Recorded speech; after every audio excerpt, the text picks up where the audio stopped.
मैं उम्मीद करती हूँ कि आप सब खैरियत से होंगे। मैं आज आप लोगों के लिए अपनी नज़र को तेज़ करने के लिए एक आसान सी रेमेडी लेकर आई हूँ।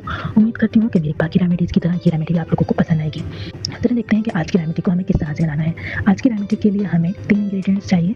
नंबर 1 बादाम, नंबर 2 सौंफ, नंबर 3 मिश्री। आपने 4 बादाम लेना है, चुटकी भर सौंफ और ज़रा सी मिश्री लेकर इन तीनों चीज़ों को आपने रात को सोते टाइम खा लेना है। और इसको खाने के बाद आपने पानी नहीं पीना, आपने ऐसे ही सो जाना है।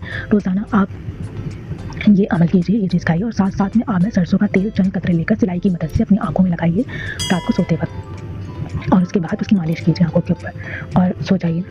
रोज़ाना ये अमल कीजिए, आहिस्ता आहिस्ता आपको खुद पर महसूस होगा कि आपकी नज़र तेज़ होने लग गई है, आपकी आँखें खूबसूरत होने लग गई हैं और आपकी बीनाई जो है इतनी अच्छी हो जाएगी कि अगर आपका ऐनक लगा हुआ है या चश्मा लगा हुआ है तो वो भी हट जाएगा। उम्मीद करती हूँ कि मेरी बाकी रेमेडीज़ की तरह ये रेमेडी भी आप लोगों को पसंद आएगी। इसी तरह की आसान सी रेमेडीज़ को हासिल करने के लिए मेरे चैनल को सब्सक्राइब कीजिए, मेरी वीडियोज़ को लाइक और शेयर कीजिए। अल्लाह हाफ़िज़।